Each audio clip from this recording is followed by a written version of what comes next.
बिस्मिल्लाहिर्रहमानिर्रहीम। बहुत ही मज़ेदार और हेल्दी नाश्ता हमारा बनकर तैयार हो चुके हैं। बच्चे बड़े सभी इसको बहुत ही शौक़ से पसंद करते हैं। बहुत ही खाने में टेस्टी और मज़ेदार लगता है। बारिश के मौसम में ये नाश्ता खाने में बहुत ही अच्छा लगता है और बहुत ही कम बजट में बनकर तैयार हो जाता है। जस्ट 5 मिनट लगते हैं, मज़ेदार सा नाश्ता बनकर रेडी हो जाता है। बिस्मिल्लाहिर्रहमानिर्रहीम। आप जहाँ भी रहें खुश रहें, आबाद रहें और हंसते मुस्कुराते रहें। तो आज मैं बना रही हूँ सिर्फ 2 आलू और थोड़ी सी पत्ता गोभी के साथ इतना मज़ेदार और हेल्दी नाश्ता। बहुत ही टेस्टी लगता है, खाने में बहुत ही मज़े का लगता है। करना क्या है कि आपने वीडियो को फुल वॉच करना है, वो भी बिना स्किप किए, ताकि आप अपने लिए और अपने बच्चों के लिए ये नाश्ता घर में आसानी से बना सकें। तो जल्दी से हम शुरू करते हैं कि ये मज़ेदार सा नाश्ता कैसे बनकर तैयार किया जाता है। बिस्मिल्लाहिर्रहमानिर्रहीम। ये है मेरे पास थोड़ी सी पत्ता गोभी, इसको मैंने बारीक कट कर लिया है। और ये है मेरे पास 2 अदद आलू, इनका मैंने छिलका उतार कर इनको मैंने पानी में रख दिया ताकि ये काले ना पड़े। तो अब हम एक कढ़ाई में 1 लीटर पानी लेंगे और इसमें पानी को पहले गर्म कर लेंगे और फिर हम इसमें पत्ता गोभी शामिल कर देंगे। तो आपने इसको 80% पकाना है। 2 से 3 मिनट के लिए आपने इसको ऐसे ही पकने देना है। आपने इसका क्रंचपन बरकरार रहने देना है, ज़्यादा भी हमने इसको गलाना नहीं है। तो दूसरी तरफ हम आलूओं को ग्रेट कर लेते हैं। तो बारीक वाले ग्रेटर से आपने आलूओं को ग्रेट कर लेना है। और यहाँ पर मुझे 3 मिनट हो चुके हैं इसको पकाते हुए।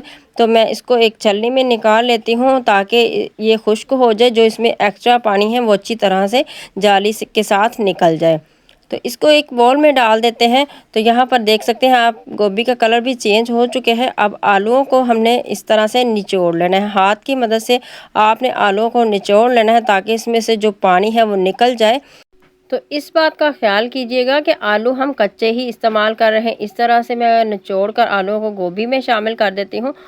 तो ये है मेरे पास एक बड़े साइज़ का प्याज, खूबसूरत सी कटिंग में बारीक प्याज को कट कर लेंगे।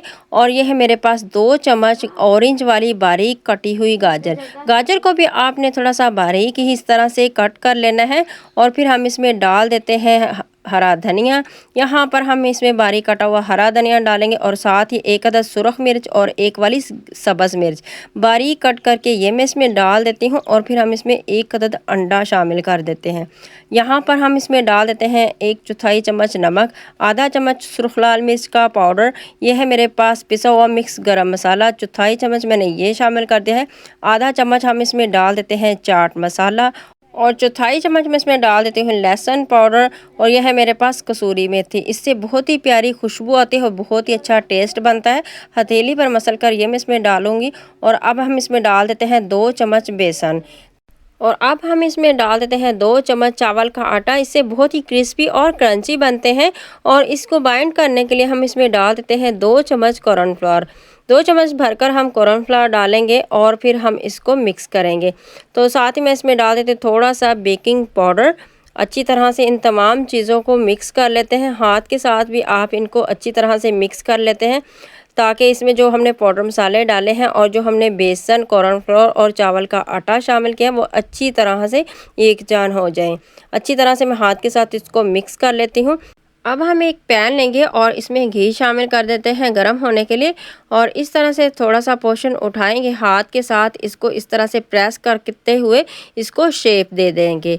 और ये नाश्ता बहुत ही मज़ेदार, बहुत ही हेल्दी बनता है। इसको छोटी बच्चियां भी बना सकती हैं, बहुत ही बनाने में आसान है।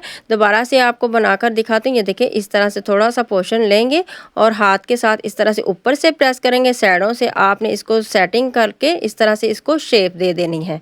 तो ये देखिए कितना ज़बरदस्त और बहुत ही आसानी से ये नाश्ता बनकर तैयार हो जाता है।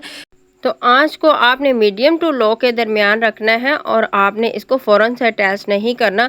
2 मिनट के बाद आपने इसको चेंज कर लेना है। तो ये देखिए, यहाँ पर मैंने पैन के मुताबिक इसमें ये डाल दी हैं और इसको मैं पकने देती हूँ। 2 मिनट के बाद हम इसकी साइड को चेंज करेंगे। तो अब मैं इसकी साइड को चेंज कर लेती हूँ। और ये देखिए माशाल्लाह से कितना खूबसूरत कलर आया है और माशाल्लाह से कितना ज़बरदस्त ये नाश्ता बनकर तैयार हो जाता है। और खाने में ये बहुत ही मज़े का लगता है। यकीन नहीं आता तो आप इसको बनाकर एक मरतबा ज़रूर ट्राई कीजिएगा। आपको ये बहुत ही पसंद आएगा और आप इंशाल्लाह ताला रोज़ यही बनाया करेंगे। तो यहाँ पर मैंने इसकी साइड को चेंज कर दिया है। अब दूसरी साइड से भी मैंने हल्का सा गोल्डन कलर आने तक इनको पका लिया है। आप देख सकते हैं चारों तरफ से जब इस तरह से सुनहरी कलर आ जाए फिर आप इसको एक छलनी में निकाल लीजिए। तो ये देखिए ज़बरदस्त सा नाश्ता हमारा बनकर रेडी हो चुका है। बारिश के मौसम में आप इसको बनाकर खाएंगे, आपको ये और भी मज़ेदार लगेगा, बहुत ही पसंद आएगा आपको, बहुत ही टेस्टी लगेगा। तो इसी तरह से मैं दूसरा बैच भी रेडी कर लेती हूँ। आप ये नाश्ता बनाएंगे तो आपके घर वाले खुश हो जाएंगे, आपके बच्चे भी बहुत ही शौक़ से इसको पसंद करेंगे। आप इसे घर आए मेहमानों के लिए भी बना सकते हैं। तो सेम प्रोसीजर से मैंने दूसरा बैच भी रेडी कर लिया है। तो ये देखिए माशाल्लाह सुभान अल्लाह, मेरे अल्लाह की शान, उसकी रहमतें और रहमतें जो उसने आसमानों से उतारी हैं हम इंसानों के लिए। तो अभी मैं आपको तोड़कर भी चेक करवाती हूँ। तो ये देखिए माशाल्लाह से अंदर से बिल्कुल सॉफ्ट और ऊपर से क्रिस्पी और क्रंची। और आप इसको केचप के साथ, दही के रायते के साथ, या फिर आप इसको टी टाइम में भी बनाकर इंजॉय कर सकते हैं।